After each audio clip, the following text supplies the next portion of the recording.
Hey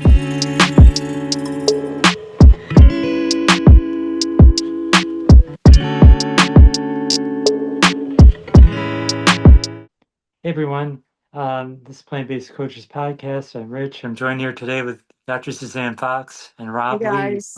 He's finally joining us. And we have Angela Fischetti. She is founder of Boomer and Beyond Wellness. Angela, I've been following you for years on Facebook, and you do great work and great videos. I'd like to I'd like you to take us back to how your business started and how you started your plant-based journey as well. Oh, that's interesting because you know what? They pretty much coincided with each other. So in 87, I'm skipping a whole bunch of stuff because I was very much into animals and cats in particular prior. And in 1987, after I read the book Diet for a New America by John Robbins, and Yes, many, very many, right? influential. Yeah. Many people made that transition. So I literally came out of my bedroom after reading the book, and I took one look at my cat, and her name, at that time, that cat's name was Honey Bunny. And I was like, The whole concept of flesh just was like, yeah, no, never again. Yeah. Thank you very much. So it was about 3 years that I was vegetarian. And then when I don't have like a vegan anniversary or anything like that. I just know that it was around 1990 that I went whole food, plant-based, but I'll call it vegan and ethical vegan especially. And but I wasn't eating. It wasn't like we had lots of like vegan junk food then. We didn't have it at all. So I actually kind of began my vegan journey as a raw vegan. Oh, wow. Yeah, I know. Wow. That was about That is hardcore. Yeah. Yeah, that was like, but I went into it very easily because this girl doesn't cook, so that was real easy for me. Raw vegan is so easy if you don't cook. It's just have some bananas, have a peach. Exactly.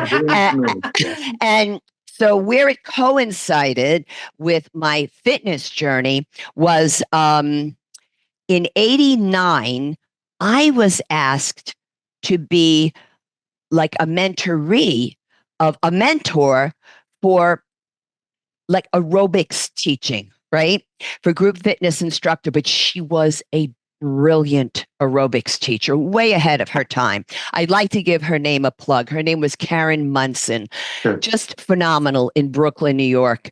But it is, as it turned out, my work, I never got into aerobics. I loved to do it, right? I was classic. I had the leg warmers and the tights and all that from the 80s. But to teach, I gravitated to the metal. It was all about the weights with me. So I became a certified instructor in 1990, and I was a trainer, a female trainer. And Rich, I don't know your age, but you might remember some of what went on then. It was all the men, and the trainers at that time. I was from in Brooklyn. Okay. These were the big guys who were juicing it. I mean, they were massive. So I would be working out in these gyms with these guys whose like bicep was the size of my thighs put together. You know what I mean?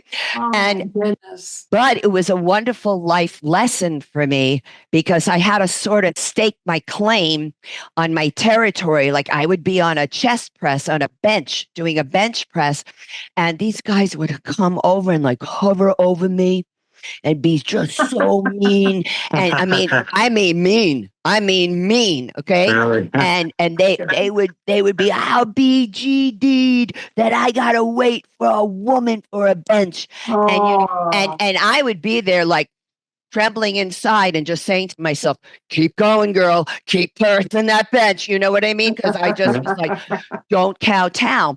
So you can imagine what it was like for me to be an instructor, a trainer in two. There were two gyms in Brooklyn. One was Park Slope and one was Brooklyn Heights, and they were sister gyms. But when it came time for me to eat, Now, just like picture this amongst the big he-men guys, me, and a bowl of grapes. And so, but so I had to literally go hide in the gym. The gym in Brooklyn Heights, and it's still there. It's called Eastern Athletic Club. They got me started. They even paid to put me through a program. Oh, wow. Yeah, they paid to put me through a year's program with the American Senior Fitness Association because my work with seniors began then. And I was, I don't know, 31 or 32 or something like that. And it began then.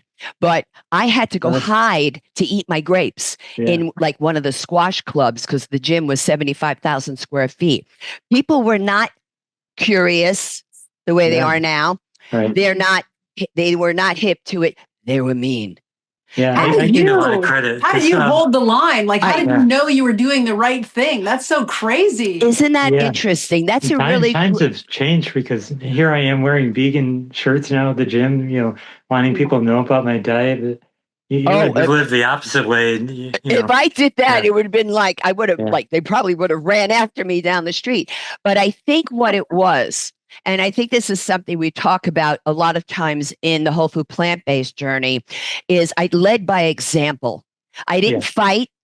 I didn't give in. I just didn't fight back and I didn't get nasty. And those guys, those big guys, wound up really appreciating me because they saw that no matter what they said and did, I was still working out with the metal. And these guys were professional bodybuilders. They did the shows, all that stuff. They took me under their wing.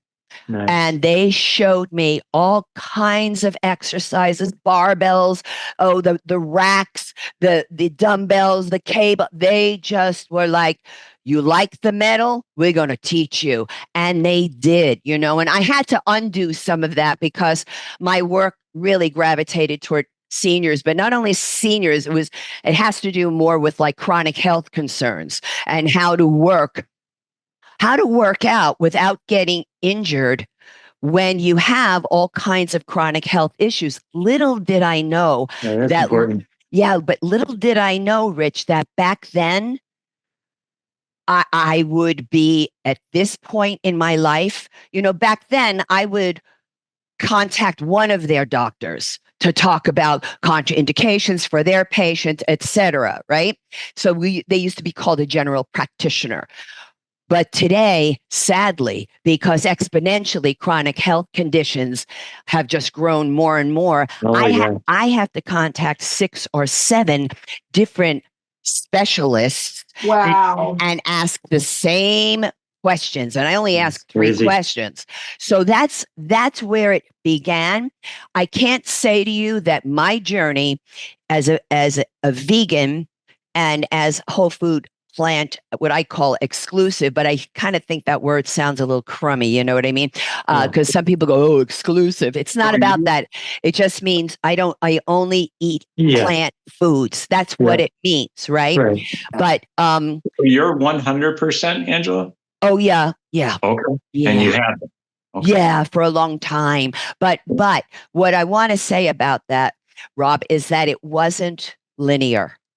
Because there were times in my life, look, we all have hard times. I don't care what, everybody has trauma, crises in their life. Yep. And I would say there were probably 3 times in my life that I would say was impactful from that perspective.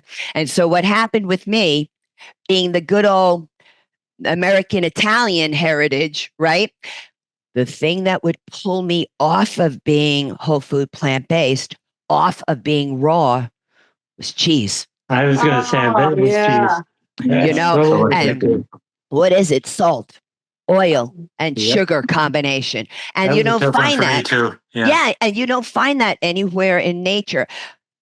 But each time I came out of it, and it was like for a longer period of time and another crisis. Maybe there was a heart death or what have you. 9/11, I knew 30 people who died that day. I'm so sorry. Oh my goodness. But it's just like the continuing through line for me has been cats, sharing my life, and exercise.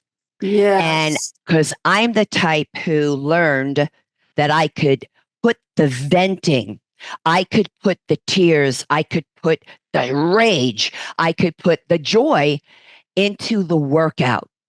And I learned that instead of abusing myself with food, right, and garbage, I was able to channel it into something very positive so that, I'm Italian, I am Brooklyn born, and I'm an Aries.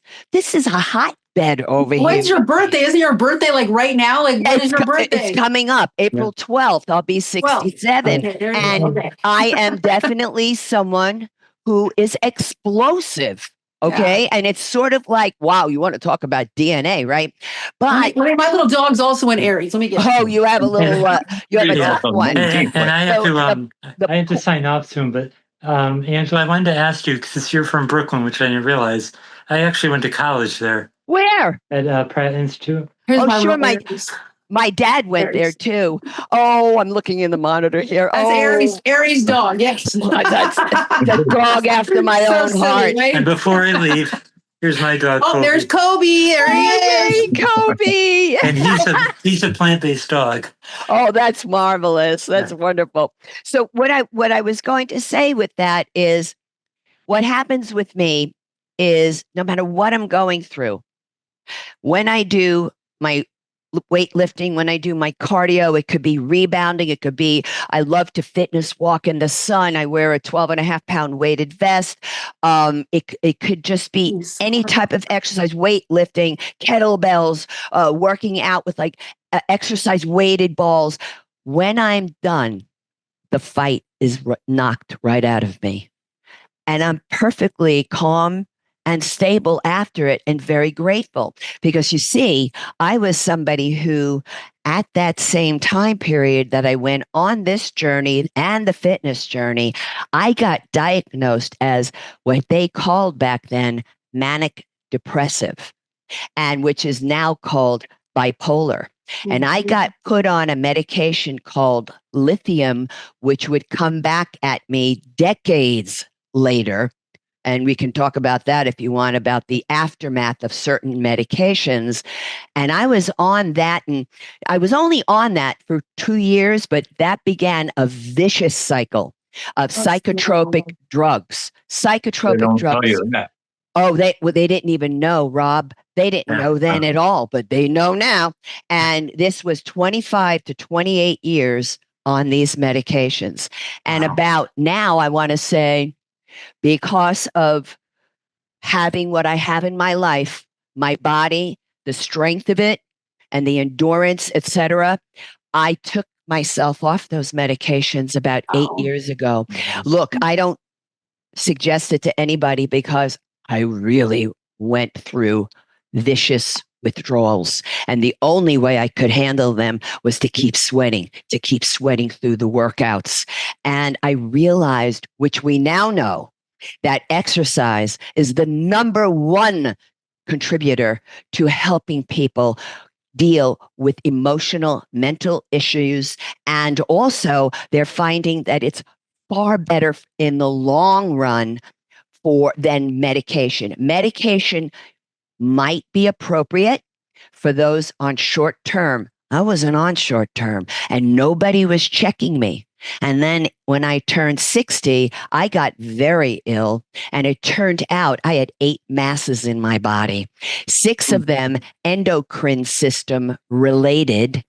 And I put 2 and 2 together with the medications and asked my endocrinologist, I said, because she saw 2 thyroid nodules and 1 like very enlarged lymph node in my throat. And she said, what medication were you on? Way back in 91 or whatever. I was no longer on lithium, at least by 93. And she said, we now know that lithium causes thyroid nodules in females. What? And I thought to myself, and yet we still prescribe it. Yep. What's wrong with that picture? Yeah. Exactly. I got to So- sign off now, but Okay. it was Thank you tough to so sign much, off Rich. because this is going to be a really interesting interview. I love your story. Yes. Really. It's going to inspire Thanks, a lot. Rich. Thank Okay. you All right, so Rich, much, we'll Rich. see you. We'll see Yep. you. We'll see you next time. Yeah, sounds good. Yeah. Take care. Agreed. So the So I lithium. just wanted to mention that, so many medications, of course, with side effects, but there's a saying in the plant-based community, or at least the nutritarian, the only side effect is having to buy new clothes. Right. Exactly. Exactly. And that's a great side effect. But I have to say that I will tell you something. This is anecdotal. I can't speak as if I can speak for everyone and I know all the science. I can only share with your audience my personal experience. And I have to say that for a calm, stable brain, the cleaner my food, the simpler my food, the better I am. It's real simple. I mean, people, I was asked, there's a .org that is a plant-based podcast show, and they invited me on. We had a great time, and we did several presentations because I was presenting my workouts, etc. And and they said, wouldn't it be great if you presented a recipe? And I'm like, well, what else do you want from me? I'm sweating on camera for you. A recipe? I said, you don't get it. It doesn't work that way with There me. is no recipe. It's It's just oranges, apples, grapes, and bananas. And lots of veggies too, and salads, and nuts, and it just is so simple. Yes, I do have some cooked food. You want to know what it is? I have frozen veggies that are on the EWG Clean 15 list because I'm not cooking it. I'm not doing nothing with it other than I defrost it. I clean it, I run water over it, make sure I don't have any residue or whatever, drain it, and I eat it. There you go. And for me, if I top it off with a little bit of either, let's say, organic apple cider vinegar or organic red wine vinegar, that's about as complicated as my recipes get. So I put any other spices, any salts, any pepper? Oh, no, nothing? no salt, no pepper, no seasonings. No, sometimes I add seasonings for sure, but so what I follow. Okay. And where I got the most dramatic responses to my health, because there was more than just 8 masses. The most dramatic responses to my health actually came from when I introduced some of that cooked. So what is frozen veggies? Well, it's blanched, right? They blanch the vegetables right away. Mm-hmm. Yeah. So that's my cooked food. And you know what I mean? And so when I found, I'm trying to think of the year. So all of this kind of crashed in with my health in 2017, 2018. Mm-hmm. And it was in 2019. I had already discovered Chef AJ's broadcast by then because she had groups and stuff before her daily show. And so in my heart, I knew that if I couldn't feel better, because you see, 3 of those masses, 2 were the size of grapefruits, and 1 was the size of an orange. That's how they put it to me. And what it was 2 ovarian cysts the size of grapefruits sitting at my left ovary, obviously ovarian. And the thing, though, is that they were also pressing into my sigmoid colon. Oh. So the act of defecating, I'm not going to get graphic, but screaming would come out of me. And so I knew. What did they do to treat those? Well, I'll tell you what I did to treat them. So there was no other treatment, though? You didn't go get surgery or anything? Yeah, well, they would want me to have a hysterectomy. Mm-hmm. That's what I had. A famous cancer center in Miami call me every day for 14 or 15 days. including Saturdays and Sundays, sometimes 5-6 times a day, To try to get you on the books? to encourage me, to scare the crap out of me, to encourage me. We don't want you in pain. And I one time said, we? Who's we? So these were benign though, right? Yes. They knew they were benign. And So remember, you knew they were benign. They knew they were benign. They were just not- uncomfortable. and I also knew, because whatever the diagnostics show and whatever they're looking for, but they can see if they're poisonous. Yeah. So if they burst, you can get ill, right? So once I heard that, I was like, I know what I have to do. So I What did you knew, have to do? well, What did you do? what I did do, I did a lot of stuff. I did a lot of juicing of organic vegetables. I did a lot of juicing for probably about 2 years every day. And I also did and continued to do aromatherapy with certain essential oils. And I'm very picky about that. You see, I embraced a lot of different lifestyle choices. I also did music therapy because I was a singer. I was a singer when I was a kid. I noticed that. I see. Okay, there you go. And so I believe in the sound and what you're breathing in. I also embraced, and still do to this day, daily infrared saunas. Because they penetrate organ deep as opposed to just subcutaneous. And I embraced sofas free from Chef AJ. So this means salt, oil, sugar, fats. Yeah. It's salt, oil, flour, alcohol, and sugar free. Okay. And when we say sugar, we're not talking about fruit. We're talking about white sugar processed. Okay. Agave syrup, and I syrup, still, all that, yep. Yeah, and I still am like that. I'm still like that. And and all of this put together resulted. I almost forgot something. I also embraced castor oil pack treatments, but this is very specific. I got my castor oil from a very specific company. You were taking it orally? No. You're creating with organic cotton packs. They're really fabric that you layer, and you put, I forgot, either 1 or 2 tablespoons of castor oil on it. Plus I did a lot of deep dive into castor oils that are affiliated with certain conditions. And I went to certain practitioners who knew more specifically about that. And you really went the alternative medicine route on this entire thing. The whole thing, because they and then there was the math. Then there was like, well, we want to put you on possibly on thyroid medication or even a thyroidectomy. And I just was polite and said no to everybody because I had patience.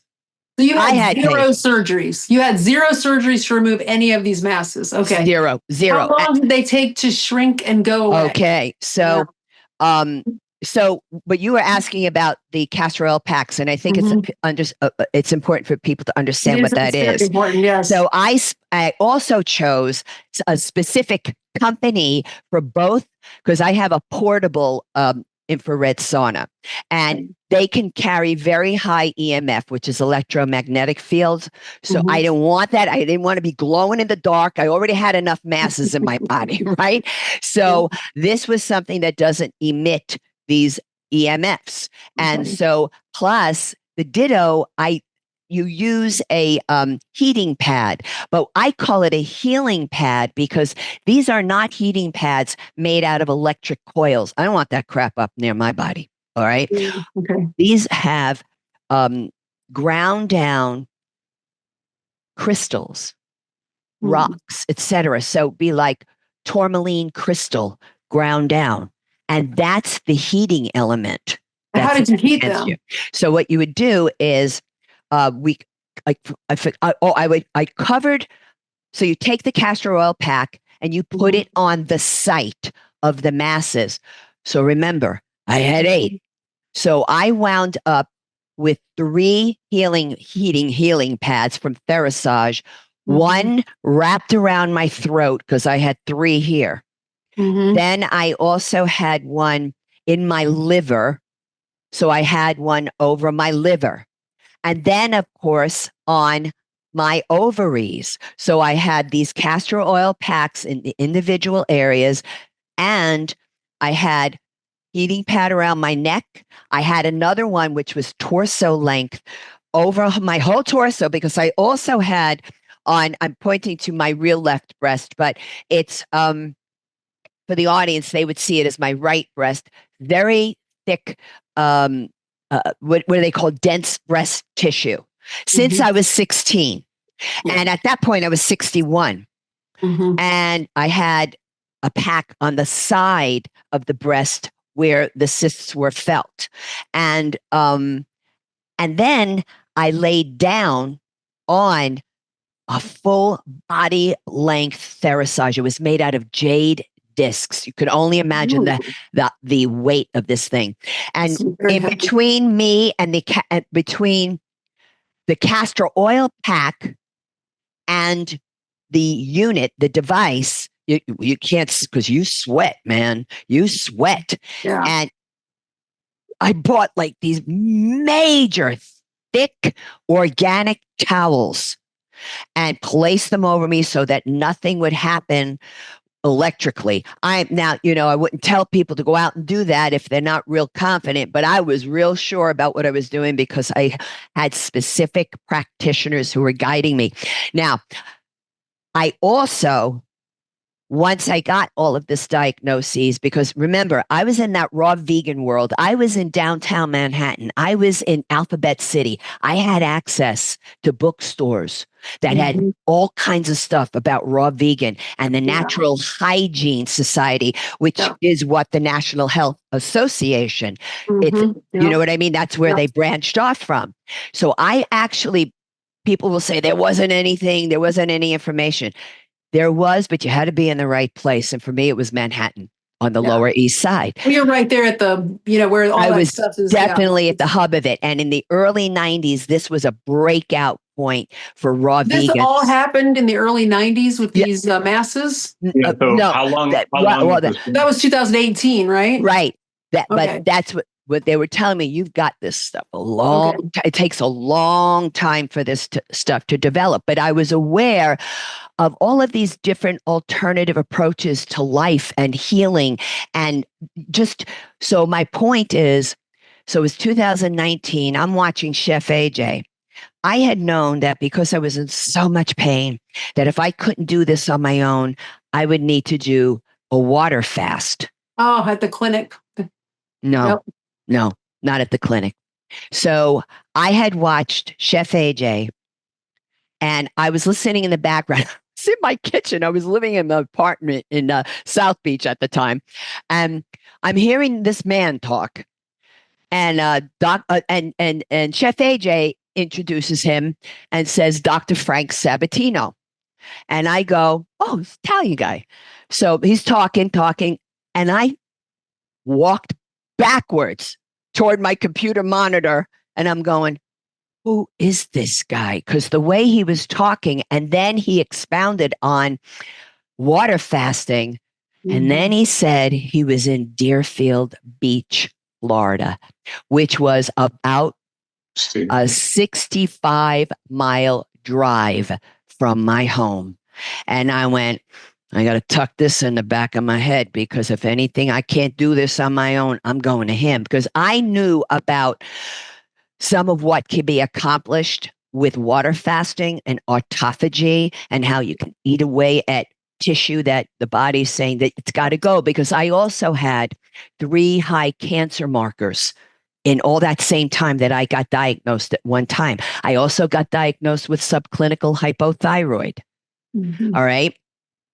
So it got to that point, 2 years of just trying to tough it out through these spasms. Because what would happen is, because they're cysts, they're water-based, right? And they're in the uterus, and it's kind of flotation and stuff. So they would start to spasm. And when they spasmed, those on the left were slamming into my sigmoid colon. And I'll never forget, one day I was in the hallway at my building in South Beach. My neighbor was talking to me. The next breath, I'm on the floor, just groveling. And he's like, what is going on with you? It was a horrible thing. And that happened to me a lot. And then I finally was like, I can't do this anymore. I called Dr. Sabatino. And I went and did a 10-day water fast with him. So a 10-day water fast means you go it's hardcore. But you go to the facility before that. And so he knew I was already doing the Chef AJ diet. So he was like, yeah, it's good enough for me. Just come here. We need you 2 days on the juicing. It was some of the best juices I've had in my life. And it was wonderful because where he presents his work, it's right at the beach of Deerfield Beach. And I lived in South Beach, literally 2 blocks from the ocean, was there like every day, working out and stuff. So it was nice to be able to kind of go to that setting. Right. And so you have 2 days for me of the juicing. Then it's 10 days of just water. And then it was another 4.5 to 5 days of refeeding. Yeah.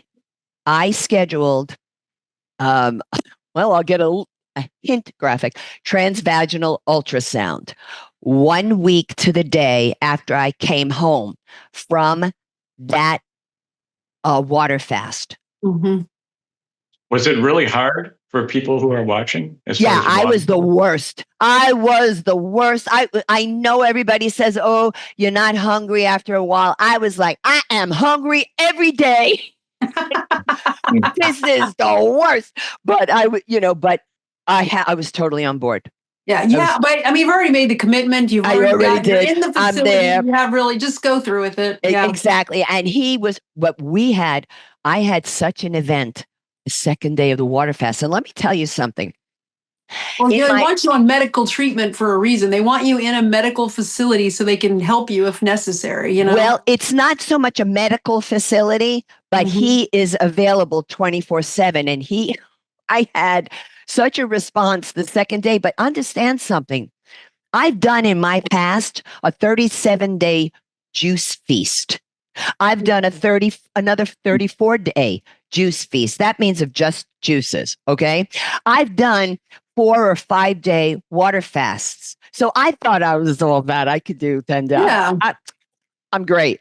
I took my cat with me and he stayed with me, but it was my cat who sensed something happening to me the second day. And that cat jumped on my chest and his face, like his brow, because I went into a seizure. Oh no. Seriously. And that's horrible.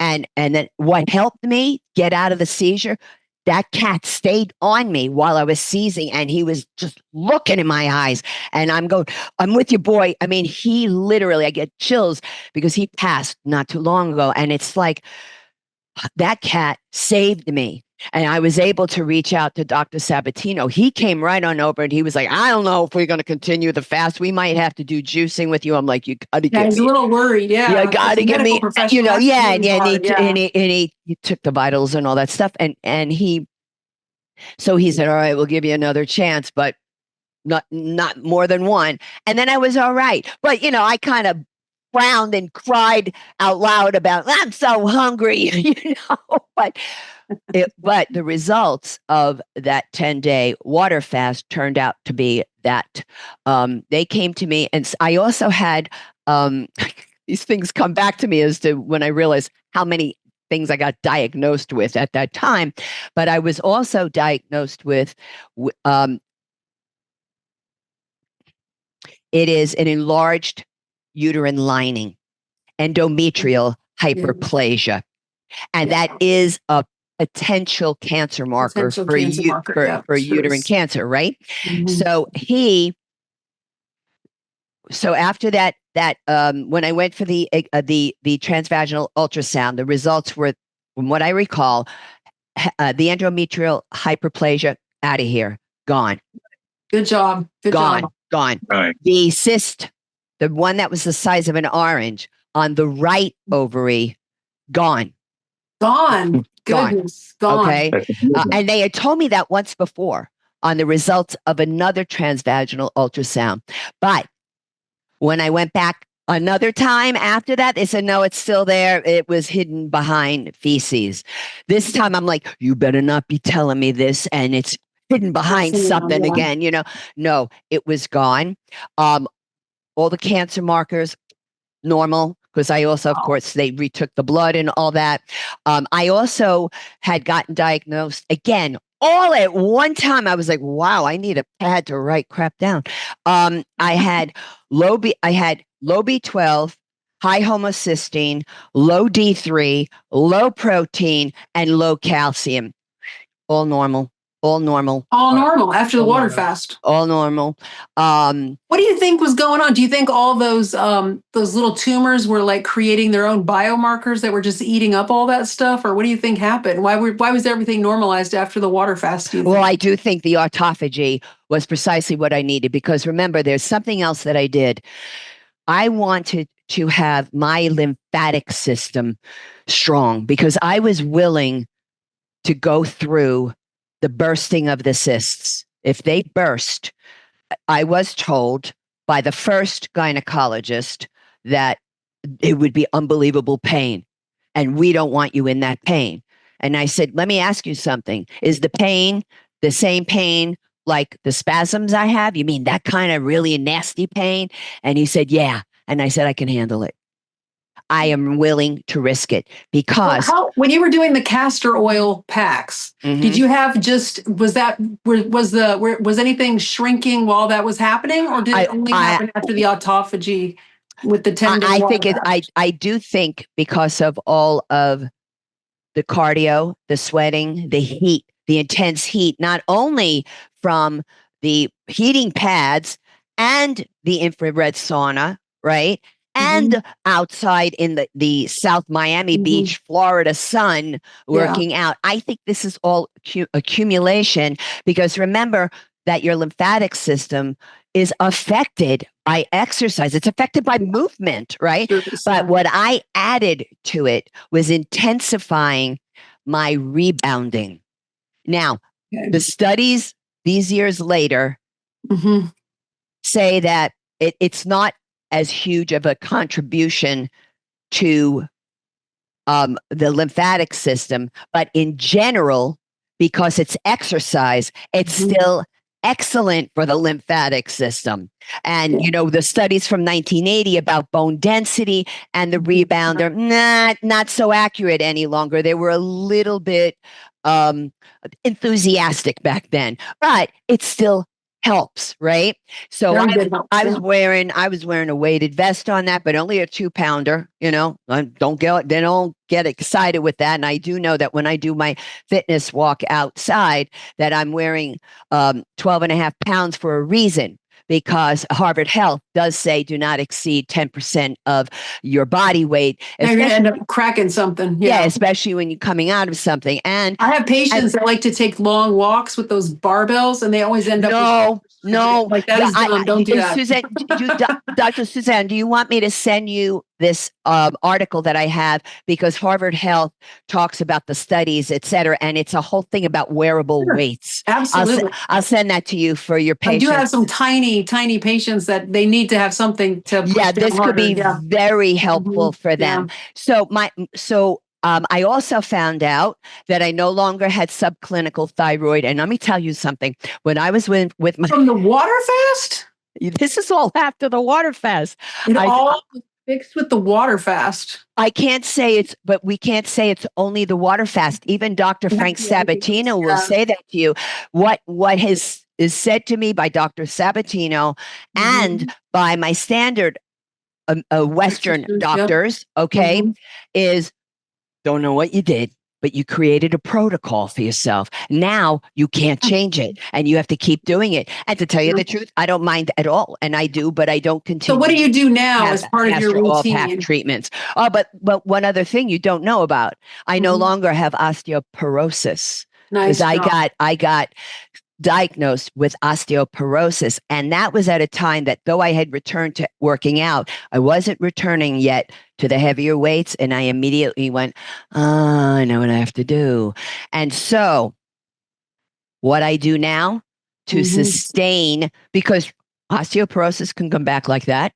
Oh yeah, and all of it can. All of it can. The cysts can come back, right? Yep, all of it. So I still have the other masses in the body. They're smaller, but they are nodules versus a cyst, right? Yep. So, and they're not growing. So good, great. I don't really care, So what I do now is I weight lift with all kinds of stuff because I vary up. How many hours a day would you say that you're working out? It depends, because it depends if. Give me an average.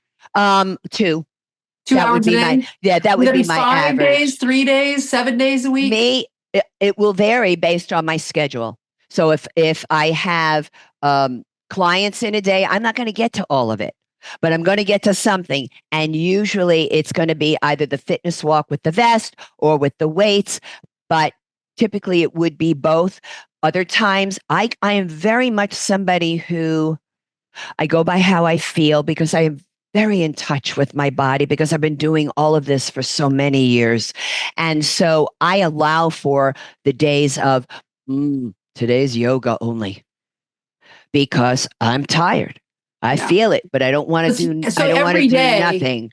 Every day you're making time to do some kind of fitness activity. Yes, some kind of activity, some kind of movement. Now you could see here that I'm at a standing desk. So some days I cannot fit anything in. But the thing that I make sure that I'm doing is just be busy, do what you got to do, the chores that must be done, and all in one day. Stand at that desk. Don't be sitting down, any of that stuff. So this is what my routine normally consists of. I lift weights, could be the kettlebells, could be the weighted exercise balls, like I said, the dumbbells. Now, I did all of this from home. Now, can you stand back so we can see how all this is affecting you? I don't know how much further I can go, though. Let me go. Let me see. I just have your arms and stuff. Nice. Can you do yeah, there you go. We just want our audience to see how it's working. Thank you. And I also, gorgeous. Thank you kindly. And I still do my fitness, my weighted vest fitness walks outside. And if it's too chilly, here where I live, it's a 55 plus, very modest little complex community. And we do have like an exercise room. So I'll go in and I will put the time in on the elliptical trainer, and I'll run on it, because I used to run, but it's very different than running on a treadmill. A lot easier. You don't have that kind of pounding, but it feels so good to do that. I also do my yoga. And then when it's 6 months out of the year, because I have snowbirds who live downstairs from me. And so I will do the rebounder, and that's my life. That's my life, all the different. Yeah. And what is very important to impress upon people, and this is what I really emphasize in on my YouTube channel, which is Boomer and Beyond Wellness, is to understand how you can work out carefully and specifically where it will work for you, but you've got to understand the nature of whatever that condition is that you've been diagnosed with.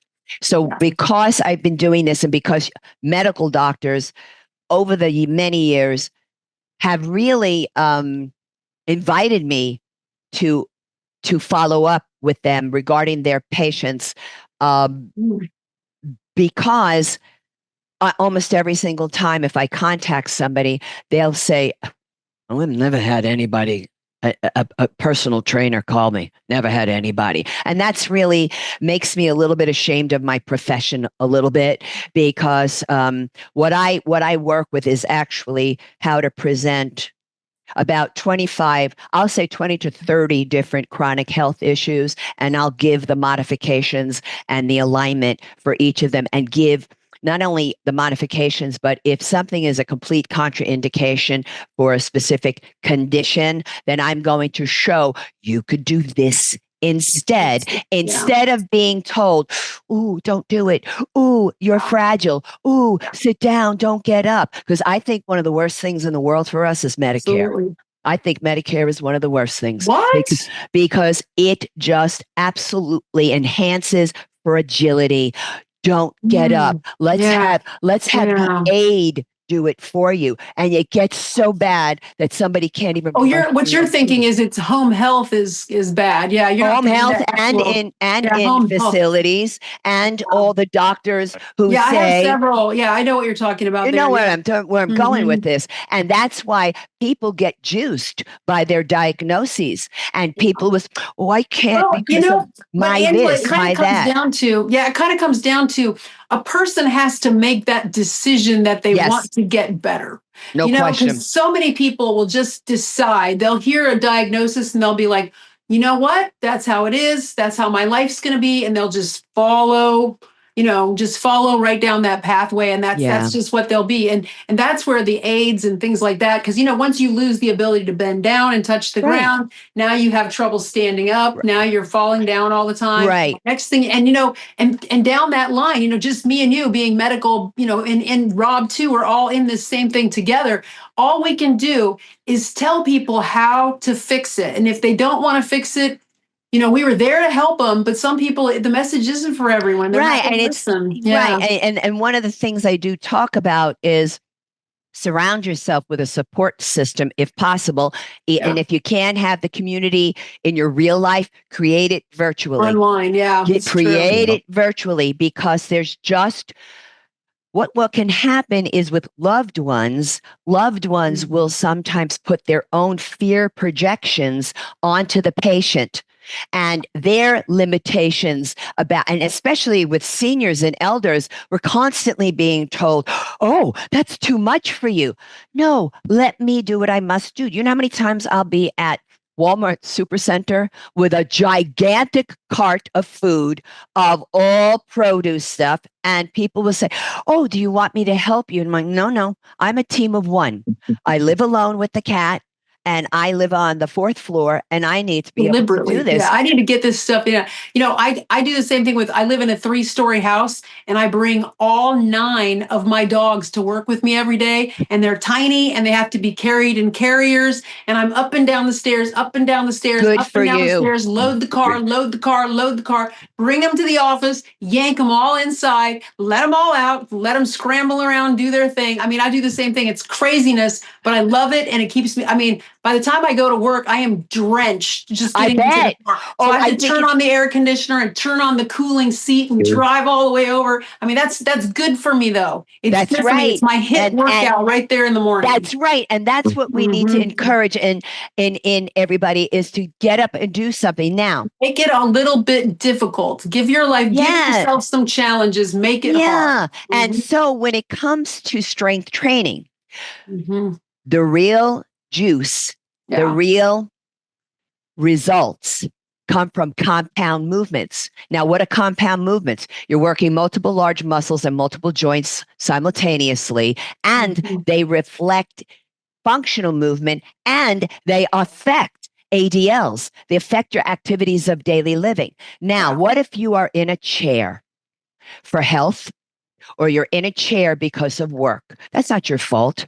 And in today's society, the expression of sitting is the new smoking is a little judgy, because some people can't help it. So what I do with my channel, and when I'm on certain broadcasts, so the other day I was on Be Green with Amy, and it's like, okay, I want you to look at that chair and reframe your perspective on it. Look at it as a tool for health. So what I do, stuff like, push-ups on the chair, pull-ups on the chair. And what if you can't even get out of the chair? Okay. I've got all kinds. So on my website, I have all kinds of stuff on how to use that chair, but especially if you have to sit in it all day long because you can't stand. Now, when I do lives, I do work for Feel Fabulous Over 40, which is a whole food plant-based platform. And I do also work for Timmery Hagenberger, and she has a platform called the Foodie Bar Way of Life. So I'm a video provider for strength training and yoga to Feel Fabulous Over 40, and I'm a video provider for strength training to the Foodie Bar Way of Life. And so when I'm impressing upon these people, and when I can see them in the gallery on the live Zoom, this is an incredible thing, because I'm seeing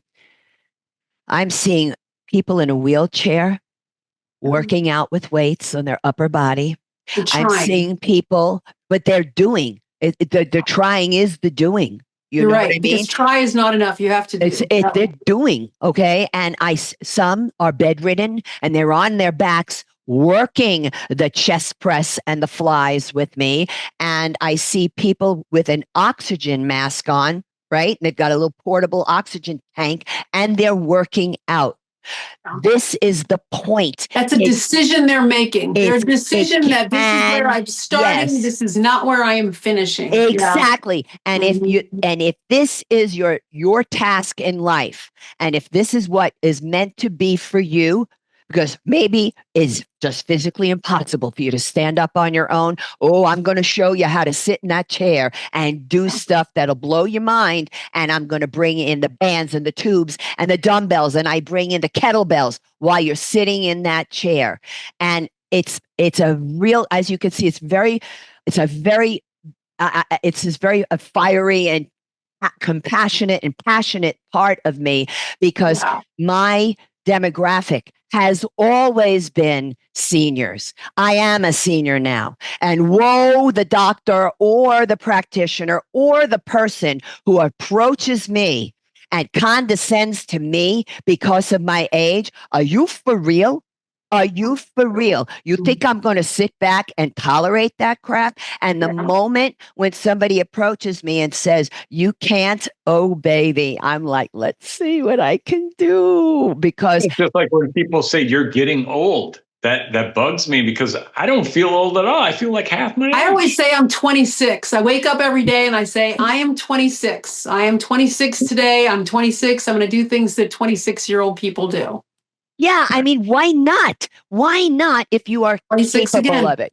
You know, and it doesn't even matter who makes that decision for us. Who says, well, now you're supposed to be the old crone. I kind of like the image of the old crone, because that gal was kind of smart, kind of the wise old sage. I certainly am smarter than I was at 26. I'll tell you that. Yeah, and exactly. And it's just the big thing here is to impress upon people to find the joy. Find the joy. Find something that sparks your curiosity. You know how many times that I would work with somebody who is morbidly obese and cannot look at themselves in the mirror while they're strength training. They are appalled by themselves. And I just I allow a personal trainer, how do you help them to actually be authentic and embrace what's going on? See, that's a very difficult thing in the general health, because when I try to help people, I try to help them by showing them, okay, this is what you're doing, this is what happens. But they're all they lie to themselves so much about what is going on. You know what I mean? I don't know how to, they can't be authentic with themselves. That's a different, I think it's a little different than that they're lying to themselves. And in fact, I think they're very aware, which is why they can't look. All right. Yeah, but what I do, well, it's other voices in their head. Right? It's other people telling you, you look, you're fat, you're this. That's what I think it is. And I think of the same thing of seniors who are told, you're too fragile. Don't get up. Just sit. It's all these other voices. So what I do with somebody who has the pounds on them is I put a light weight in their hand. Mhm. And I just start to let them work with the lightweight away from the mirror, let them be comfortable. And what oftentimes happens is they discover, whoa, this feels pretty good. Yeah, I that's gonna think be a great let fit. me check if I'm doing this right. And then I'll turn toward the mirror. Okay. But it takes a while, and people, you have to have patience. I remember one time, wow, okay, this has to be 95, all right? And I had somebody who had a double mastectomy, Mhm. and she was wound up tight. She was wound up like a top. But she wanted to learn how to do weights. And I was in touch with her oncologist. I was in touch with everybody. So I knew that I'm going to take a little chance here, but I've had my own personal experience of breakthroughs through exercise and in yoga as well. Mhm. And I knew this woman needs to have a breakthrough. Yeah. And I put her on the bench, Mhm. and she didn't know the names of exercises. And you'll probably know this. I had her do a pec fly. Okay. So she's on that bench on her back, right? She's going like this. Mhm. And then I'm going, I know something's got to give here. And Yeah. then all of a sudden, it was like her eyeballs popped, and she just melted, burst out sobbing. Yeah. And Lots of energy. she said, I felt my chest. Yeah. And for the first time since her double mastectomy, and I just thought, she's going to be free now. She's Yeah. going to be free. And after that, she turned out to be a really tough client, but this is what exercise can do for somebody.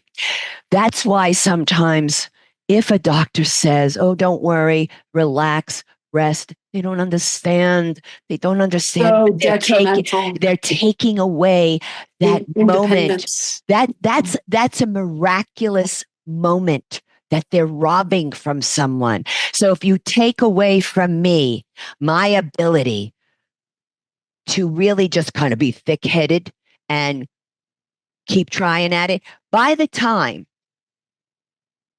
this was in November of 2023. Okay. I just want to make sure I got it right. Yeah. Remember, I first had these issues in 2017. Yeah.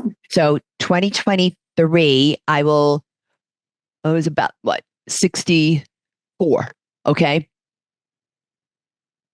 I finally found out that the two grapefruit size ovarian cysts were gone because There you I go. had yet. So that was a 6-year journey of being asked and being told, really, gotta have a hysterectomy. I have this. And I'm going, nope, nope. And I just knew it. And then one day, out of nowhere, really, it was kind of out of nowhere, I went to see my medical doctor for something. And I said, look, this is what I want to do. Because she was like, oh, well, let's have let's have you go for a mammogram and this and that and eat and for your heart and all these. And I'm like, why? I'm not one of those people who Was that needs Dr. John McDougall? He's always like, nope, the worst thing you can do is just mess around and let him find stuff because, but the fact is there was nothing to find with me, and it's like, I know that you're not used to this from somebody who's 64 or whatever, but this could, we're not all in the position that we have to have all these scans. But she said to me, okay, so what do you want? I said, I want a transvaginal ultrasound. And she's like, you got it. I came back to her. Now, she was a brand new doctor to me. Okay. And so I went to her and for the follow-up, and I said, so what are the results? And she said, of what? I said, the transvaginal ultrasound. So she said, I don't know. Let's look it up. So she looked it up and said, what results? What am I looking for? I said, do you see anything there in my transvaginal ultrasound? She said, well, what am I supposed to look for? She said, did you have any? I said, I had two ovarian, I had two grapefruit size ovarian cysts. And she said, you have nothing. There's nothing there. I burst out crying. Bet you did. I did. I really did. And then she was like, when I told her, she was like, oh, this is great. This was great news. But it was wonderful how unremarkable. Yeah. It was unremarkable, her response, which is why I was like, this could be really great, and it was. So and again, have patience with yourself when it comes to recovery. Have patience with yourself in the type of exercise and how much you want to do, because I will tell you something. When I present the work, you will always see me present the work without any equipment. I will do the whole program vertically. So I present everything. It's a nice warm up. All right, for everybody else. But for some people, that's the workout. I don't want you using anything. Don't put a thing in your hand. I want you to control your movement. And if somebody, when they're ready to start strength training, and maybe they've got arthritic hands, the Dupuytren's contracture, they got stuff going on in those hands. I can't hold anything. Oh, no problem. Find out if you can wear adjustable wrist weights. Mm-hmm. I will always try to figure out how to go after strength. My biggest thing for my platform is bone strength. And that's why I'm all about those compound movements. Now, it's not 100% compound, right? Because, it's fun to work the biceps, whatever. But I will always tie in where an exercise is, how it will affect the activity of daily living, and any contraindications, etc. But if you really are looking to establish, did I lose you? No, I'm still here. Oh, okay.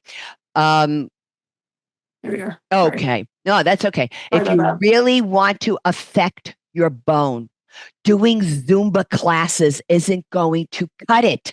You need to you need to go to the gym or do resistance work, because I could show you how to do everything with the bands and the tubes and stuff too. That's all there on my YouTube channel. My YouTube channel is there for people who cannot afford a trainer.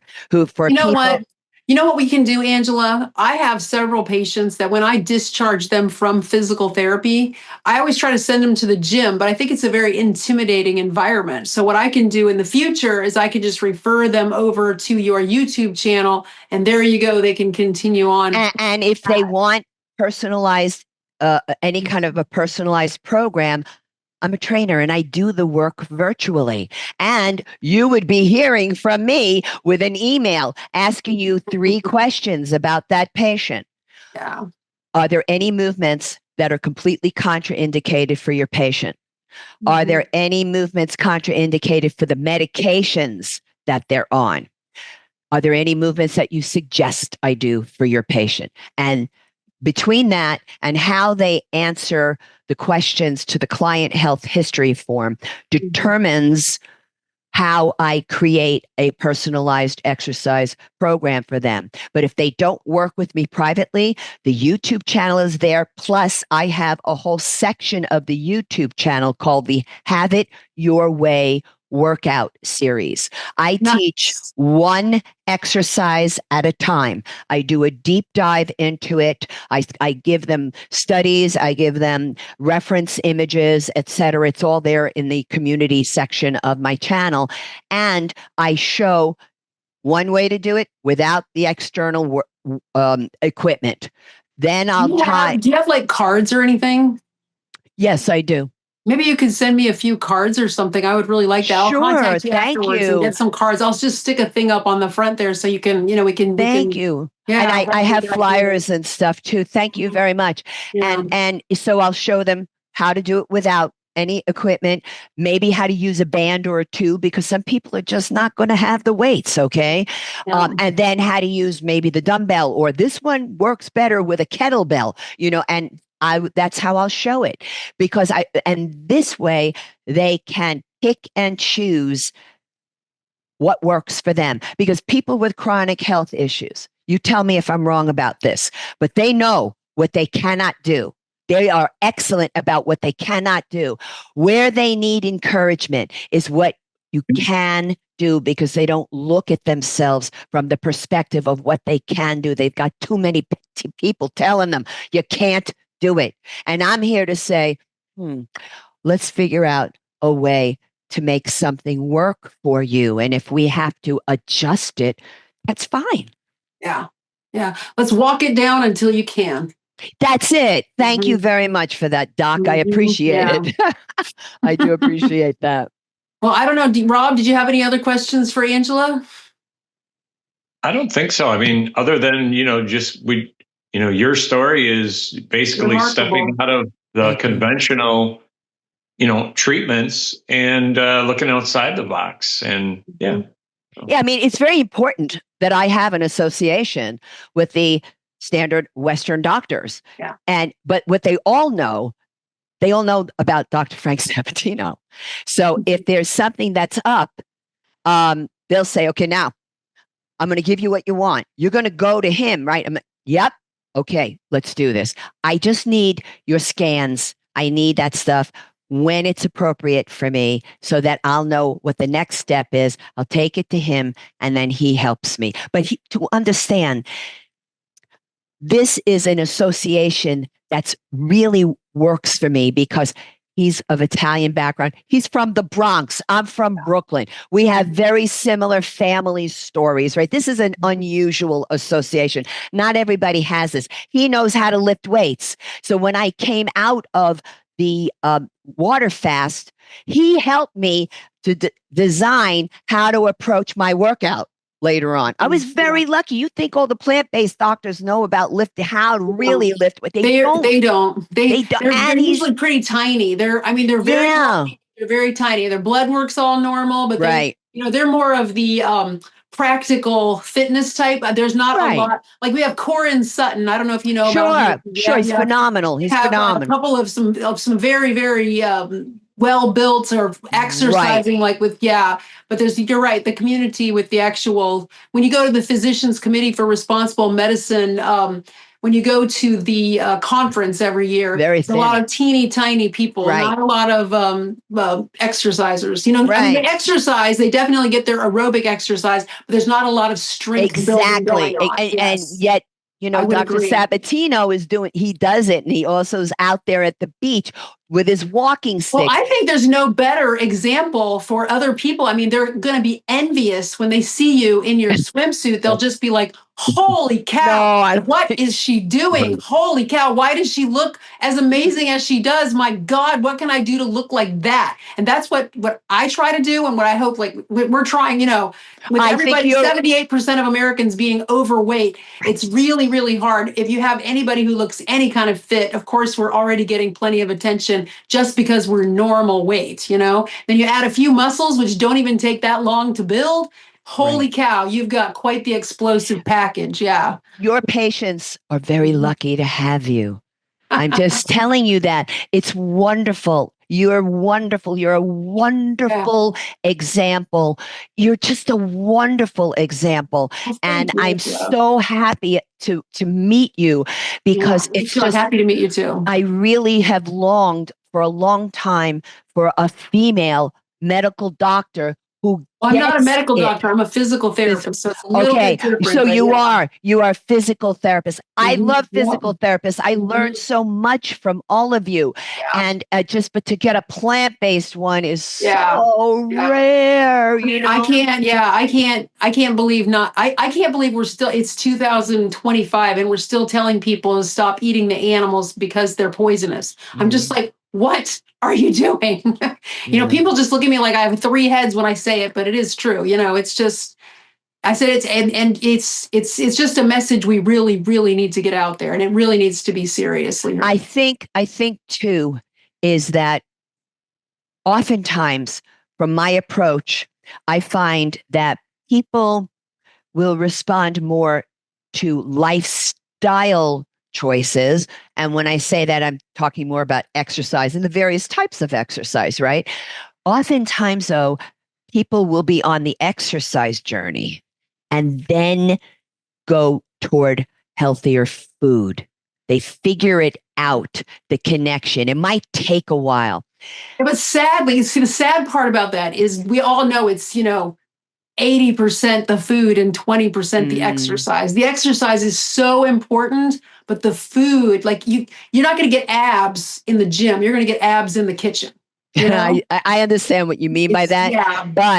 But I still say from emotional health. Yes, you're right. Yeah. The exercise. And the exercise is extremely important for your overall mental health and conditioning. Because I don't know, I mean, I know all of us feel like this, but every time I go to the gym and I lift the heavy weights, on my way out, I am standing taller. And you feel pretty good about yourself, right? It's like, what a little badass I am. I just did that. You're right.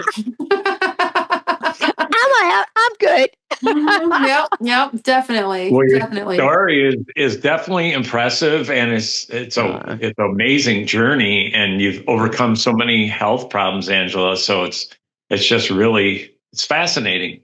Yeah. Thank you very much. Thank you so much for coming on our show. I guess we should probably call that a wrap, huh? Thank you both so very much. Really appreciate it. Yes. Nice meeting you, Angela. We'll be in touch. You too. I would love it. That would be marvelous. Okay. That's really fantastic. Thank you so much. Take care. And happy birthday. Well. Thank you. Appreciate it. Happy birthday. Didn't know. Thank you. Thank you so much. You be well now, okay? You too. Take care. Thanks. Bye-bye. Bye-bye.